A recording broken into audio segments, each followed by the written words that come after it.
Hi, welcome to Alberni Thrive. I'm Alicia LaRue. And I'm Eric Plummer. And today we'll be discussing population growth. Why has Port Alberni not grown in a very long time? I find it's a really exciting time to be part of Port Alberni. Lots of really neat things happening right now.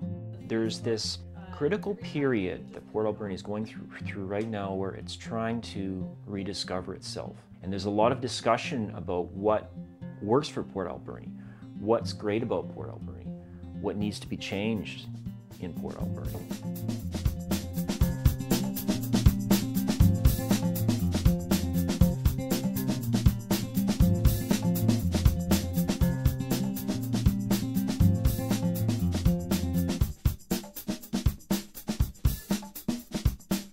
We're really excited. This is our very first show, so thank you so much for tuning in. So what is Alberni Thrive? Ultimately, what we do with the show is we spark conversation, dialogue, ideas about local issues that are facing Port Alberni and the Alberni Valley. Both Eric and myself will be part of the dialogue with a variety of guests, ranging from decision makers to business owners to local citizens that have a voice and ultimately get those movers and shakers together and see what happens, see what sparks. Through these dialogues, through these conversations, ultimately it's our roots and in hopes to grow and watch this community thrive and grow. So today's issue, talking about population growth. Really excited about it. Yeah, this is a very important issue that affects everyone who lives here, regardless of what side of the issue that you happen to be sitting on. When the communities of Alberni and Port Alberni amalgamated in 1967, the city became the largest city on Vancouver Island outside of Victoria with just over 18,500 residents. Yet, almost 50 years later, very little has changed with the community's population. In fact, according to the last census, there's a little bit fewer people living here than there was back then. Today we're going to be talking about some intelligent local people who have no shortage of ideas and insights about this issue. We're welcome to be joined by the city's Mayor, Mike Rattan, Malcolm Meninga, a local business owner and Port Alberni resident, and Cindy Solda, a city councillor of 13 years and a longtime Port Alberni resident. Thanks very much for joining us today, everybody. Wow. Mike, you've been here for a long time. You grew up here and you've educated more than a generation of people. As a local teacher and a school principal in our public schools, what are some of the biggest changes that you've seen in Port Alberni over your time here? Well, probably the most significant change is not the change in the population, because as you pointed out, it has remained pretty static. The change is in the demographics. In the end of the 70s, this school district had approximately 9,500 students. It has now approximately 3,800 students. The same basic population, but significantly fewer school-aged children. And there's all sorts of reasons for that, but the most important one is change in the size of families and change in the amount of employment for young people who are the ones who have the families. So that's why this school district has been the king of closing schools in our province. More public schools have closed in School District 70 than any other school district in the entire province, doesn't matter what size. So very significant changes for us. So now, Malcolm, you have invested in this community. You moved here from Qualicum. You've bought numerous places, and what would you say is a significant reason why this area hasn't grown? Image, that perception. That's it. Yeah. There's no real reason aside from that. Yeah. And so you think that with a change of image will actually spark growth more so? Absolutely. And we have to create the image that we want others to see. And what image would you say that would be? It's a lifestyle opportunity destination. That's why people move to Vancouver Island, and deliberately that's unfortunately why they avoid Port Alberni. We have some incredible natural features surrounding us that we're not capitalizing upon, and that is holding us back. You know, think of, for example, Tofino, a great example, more remote than we are, and it was really a nothing town throughout the 80s, and in the 90s it started to transition and turn from a forestry town and fishing into more of a tourist destination, and it's really the waves that did it. They recognized, wow, the image of surfing attracts a lot of investment. So we have to create that image, the cool factor that's going to bring the investment in. I'd like to back up a little bit and talk about the changes in this community. Mike, you brought up a good point. You're talking about how much the population of children enrolled in schools has changed over the last generation, which is significant. Cindy, you've got a lot of experience in this community. You've been very involved here over your life in Port Alberni. What are some of the bigger changes that you've seen? Well, I just want to touch back just what everybody is commenting on, because my father had a business, a very successful business in the 70s here. And unfortunately, the Alberni Valley residents live back into the 70s, and we always refer back to the 70s. You've heard that. Because it was a mill town, it was thriving. 3rd Avenue was booming. Everything was just perfect. We were one of the highest paid employers, and people would come here to live here, right? So the changes we've seen a lot of changes in jobs with young people moving out, and of course the school. I totally get the image thing. I agree, because you do, when I've been to meetings and stuff like that, people have said, oh, you're from Port Alberni, oh, that stinky town. That image is still there. It is getting better out there, so it's not there yet. And of course, the changes are to the people themselves here in this community. Right? If everybody's going around saying, as an example, I brought concerts here to Port Alberni, and the young kids in the school used to say, well, why did this particular group come to here? Like Matthew Goodban, as an example. Why would they come here? Well, why wouldn't they? Well, this town stinks, right? Yeah. So we have to get out of that and be more positive, you know, and sell it.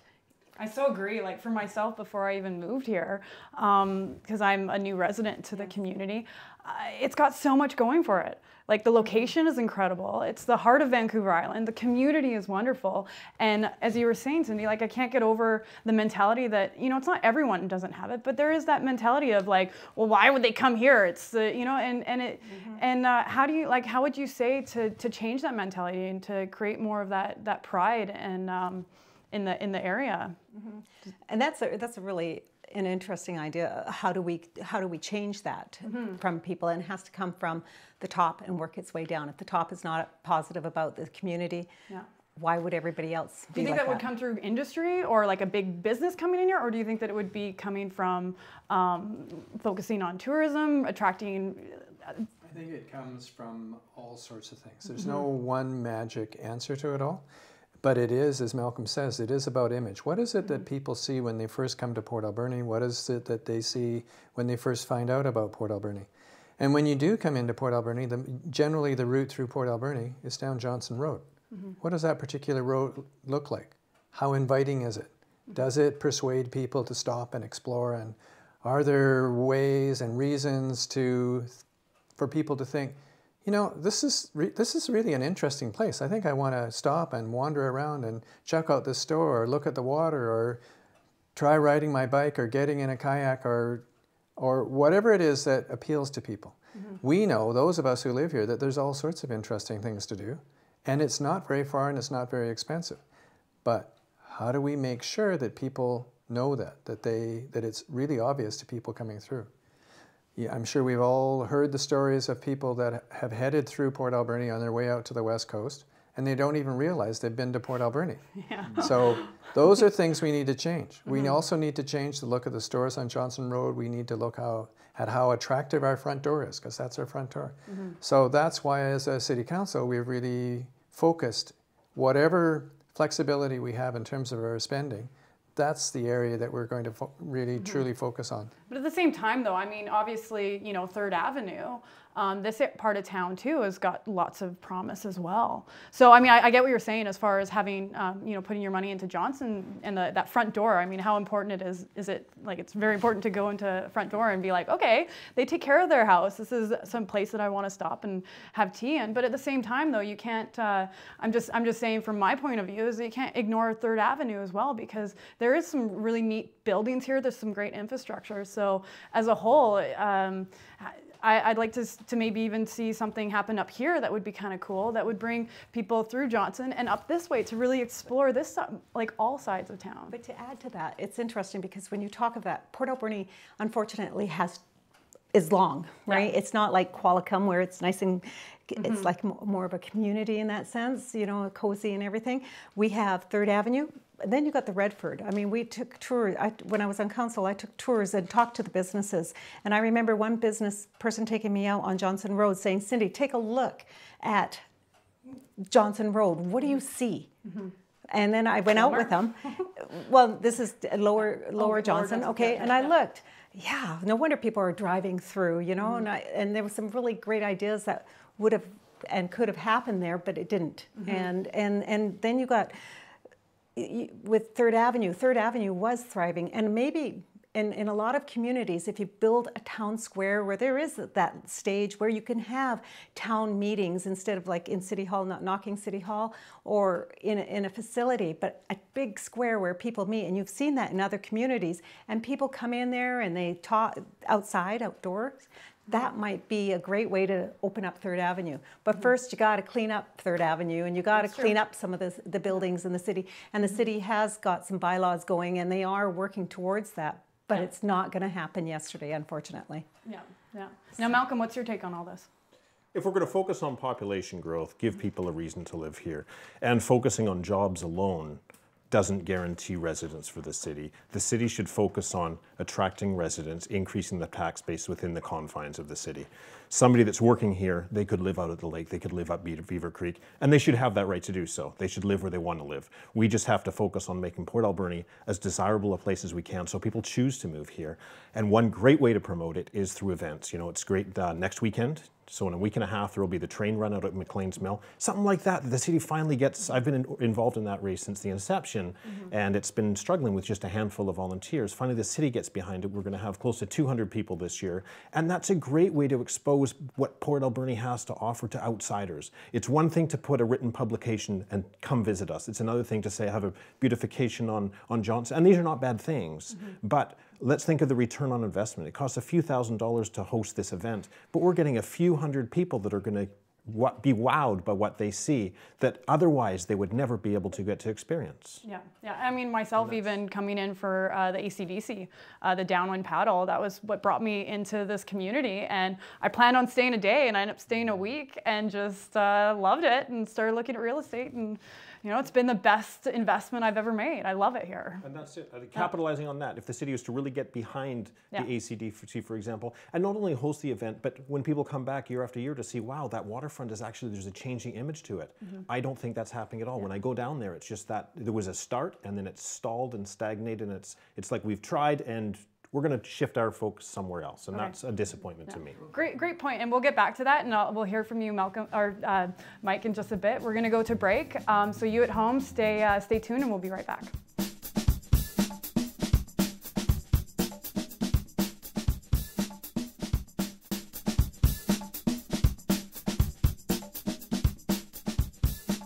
Hi, welcome back to Alberni Thrive. Today we're talking about population growth in the community.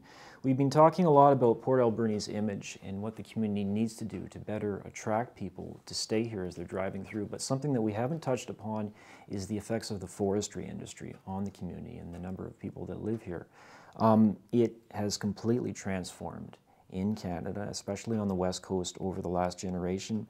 In 1982, I believe there was 2,500 workers that were laid off from the Macmillan Bloedel pulp and paper plant here. Is this the biggest factor for a lack of population growth in the community? You're asking me. It is one of the things it's a factor, and that's because those kind of resource-based jobs are what tend to attract the young families. And so that's, as a city, is our challenge. What do we do in order to attract young families? We are getting lots of seniors coming in, we're getting single people coming in, starting up, but what do we truly do in order to attract young families? And you know, our young families are incredibly mobile, and many of them bring their jobs with them. They don't necessarily need to depend upon the forest industry for a job. They may be doing a job that is tangential to the forest industry, but it might not be related to it at all. We have a problem, though, with our forest industry, and that's how are we going to replace those people that are heading into retirement? And in this area, there's over 1,000 in the next 5 years. That's a lot of people that have to be replaced. That's a lot of training. That's also a lot of potential families. Cindy, what are your thoughts about this? Is forestry to blame? You can't just put the onus on forestry. I think you got to also look at technology's changes, right? I mean, the world is changing, and if we're not keeping up with the times, I mean, the forestry has changed, and so now we're using more and more computers. So what does that take place? You go to a store nowadays, as an example, and they have a computer, you can self-check yourself out, and one person looking after 5 tills. That's 5 jobs right there. And for people moving out, yeah, when in the 70s, again, we're going back into the 70s, people were here, everybody was thriving and the money was there, the wages were great. What you got when you went grocery shopping, you got a lot more. Now you go grocery shopping, look at the wages. The wages are stagnant, right? And young families, when I was growing up, I couldn't wait to move out of home. You know, I was ready to go out. Now kids are living at home longer because they can't afford it. You have to have everybody working. Women are working more instead of staying at home. Families have changed. The whole unit has changed. So, of course, young people are moving out to find those jobs. And of course, with the technology changes in the computer world, you got to be one step ahead because it's like buying a car. You buy a car, you know there's 4 other models behind that are coming out, or a computer. So. You know, yeah, the forestry's changed, but you can't keep blaming that. You can blame it at the beginning, but you got to move on and you got to start. We have to find something else, and what it is, who knows? What about even local business? You know, that right there could be something that could be interesting for for families wanting to come here and start up the business that they've always wanted to. It's a perfect place for that, considering the cost of rent and the cost of housing. So that's an opportunity there. But you're definitely right when you're saying, you know, it's a matter of going with the times and attracting those families. Which well, as a matter of fact, on the internet, for example, somebody did have something. Hey, I want to start a restaurant, but I need money. You can't start a business without having some money. True. Yeah. And that's the hard part. When I talked to a realtor just before this interview, I said, how are you doing, you know? And they're saying that a lot of young people from the Alberni Valley are buying the houses. Not a lot of people coming in, but a lot of young people, which is a positive. So it's something. Once you buy a house, you're a little more stable, right? That's true. Yeah. Malcolm, what's your take on? I think it's actually forestry that's holding us back now. And like Cindy said, it was responsible for our wealth in the past, but we have to figure out what it's going to be in the future, and we can't blame forestry. However, in Port Alberni, we cling to that mill town, the abundance of wealth that was created at that time. Look at Campbell River, look at Courtney with their field sawmill, wood fiber and Squamish, all these places that suffered major declines, not just reduction in staff, but their mills are up and gone, like the site is cleared now. Those places have prospered since that has happened, and all of that has happened since the year 2000 in the past 15, 16 years. Us in Port Alberni, we tend to struggle on and give concessions and hope that something will come that'll take its place. But we still have that option because we still have our mills, which stops us from embracing the change that we need to happen. So to me, that's our biggest hindrance. It's failing to grasp and create our future identity. It's lingering in the past, and that's present here. I just want to touch that our biggest employer is not the mills. It is actually, or the wood industry is VIHA. Yeah. It's VIHA.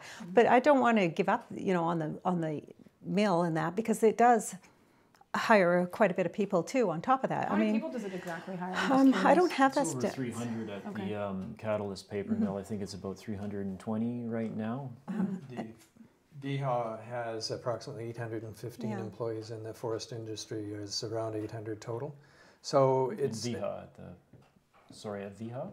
Yeah, related to healthcare in this community is 815. Okay. So you know they're big employers. Both are big employers, but we're also as a community are investing huge in an infrastructure which is extending the airport. And that is creating all sorts of interest and economic opportunities, both in terms of production, but also in terms of transportation. So what opportunities have been created so far? The commitment to the airport development has been made. The checks have been signed of what, plus $7 million roughly. Oh, it's a $4.2 million contract that's just been... That's ongoing, but continuation is supposed to be about 7 in total? Depends, but yes, it's... Okay, so millions of dollars. Now when you talk about these economic benefits or opportunities that have been created, what specifically has been created? What commitments have you gotten from the private sector up to date that have, we're signing the check, we're committing to this right now? That's a big expenditure for the taxpayer. The world's only air ambulance service using jets will be based here once that airport is completed. And that's guaranteed? Yep, that's guaranteed, and all of the employment that goes along with that. Courier system is talking about moving permanently here because of it. Talking about, that's different talking about than action. And with that, what is the value of that? As you know, a multi-million-dollar investment, what returns are we expecting from that? Do you have any? I don't have the exact numbers on that, Malcolm. Something that, to move the conversation a little bit, something that I really think is important that we touch upon, that I haven't heard discussed enough, is immigration. There's about 1/5 of people living in Canada were born outside of the country, just over 20%. In Port Alberni right now, according to the last census, it's less than 9% of the population here. In 1991, just to look at some of my notes, the number of immigrants here was almost twice that amount, at 15.4%. And of the immigrants that are in the community right now, 70% lived here in 1971. What do we need to do to bring more new Canadians here? Because if there wasn't people moving to Canada, the population of the whole country would have been stagnant. Oh, exactly. It might even been shrinking. So there are a couple of local organizations that have made application for refugees, and neither of those has been filled yet. They have homes, they're set up, they're ready to go, they're ready to receive, and while there's been some promises, at the last minute, both of them have fallen through. So they continue to make applications and push that application forward, but so far nothing. There's hope, but nothing from that perspective. So in terms of what would attract immigrants to come here, we're working on as a city, but all the time, but nothing firm. And you know, we've got the price. We need the work for people to do if they were to come here. Yeah, I'm definitely really interested, and actually that could be grounds for a whole nother show, really. But we're almost near the end, so I want to hear a little bit of a closing from everyone, just about, you know, if you just pretty much just sum it up as to... Big question. Yeah. What does Port Alberni need to do to get past that 18,000 mark, to get to 20,000 people, 30,000 people over the next generation? I'll let Malcolm go because he's been so quiet and polite. You know, it's funny, Pat Beacon several months ago came out in front of council and said he's got a growth plan of up to 20,000 people by 2026. I've asked him several times, what is the plan for this? I've yet to hear a response. But what do you think? It's going to be embracing our natural features and really embracement of the waterfront. Why do people move to Vancouver Island? It's a lifestyle destination. People move for two reasons, economics or lifestyle, and Vancouver Island is the lifestyle destination. They're not coming here for jobs. It's a great place to live. That in itself attracts investment. It is investment that creates jobs. So embracement of the waterfront is huge. That would probably be the single biggest thing. What do we need to grow, Cindy? I think, Malcolm, you might have hit most of it. I think jobs are a big one. I actually did take a tour. The mill had asked me to take a tour of some potential employees around the community, and they did a drive-by themselves, and they didn't like it. When I took them around and showed them the waterfront, I showed them different areas of the city and explained about it and everything. Guess what? They took the job. They came in from, I think they were from Ontario or Alberta or something like that. Oh, wow. And they took the job. The head honcho phoned me and he said, they took the job. Thank you very much. If it hadn't been for you, they wouldn't have done it. So I think you have to change the image, the positive. You got to be more positive in this community and stop saying, oh God, I live in Port Alberni. I hate it. I hate it. If you hate it, then why don't you just leave? That's what I think. I'm just like, and I'm not that you want anyone to leave, but exactly. Like, and I'm positive attitude. I'm one of these big persons on all young people should leave the community and come back on their own accord. I left the community. I came back with being happy then. There's a lot of people that have never left Port Alberni, have never gone to Vancouver or wherever, right? And so of course they're down, they're angry, and I think they don't realize how good they have it. Exactly. So jobs are big too. What's your final thoughts on the issue, Mike? I agree with all of that's been said, but you know, interestingly, I met with a really major investor on Tuesday of this week. And she had been here the week before and on her own looked around the community and, like Cindy was saying, didn't see anything that particularly sparked her interest. Now that we've met with her, she's coming back next week and is wanting us to show her around and let her see what the opportunities may be. But it is very much, what are the things around us that attract people? What do we have that make it possible and give the real strong reason for why people want to stay? Can I add one more thing? Yeah, definitely. When Pacific Rim Mall was being built, I remember like Starbucks came in, and of course Walmart, and some people are against those kind of stores, but guess what? Somebody bought an apartment building here, and I said, well, why did you do that? Because I follow Walmart, and they do their homework, and if they move to this community, that's why I'm here. That's like a whole nother show. But just to say, that's a whole nother show. It sure is. But that's part of it too, right? You know, like people follow because they know these particular stores do their homework. They won't move to this community if, you know, Starbucks didn't want to come here because until I said, hey, there's a million tourists that go through and they all stop at those kind of stores, you know, like the cappuccinos and stuff like that. And then there's the Port Albernians that want to be, you know. For sure, so, for sure. Well, thank you guys so much for coming. It was a great show. Enjoyed having you guys all here. Yeah, this was great. Well, thank you for hosting. thank you. Yeah. Now we know what you want to think. So if you have any comments, any questions, any opinions about what was said during this episode, write to us, comment on the Alberni Thrive site at albernithrive.com.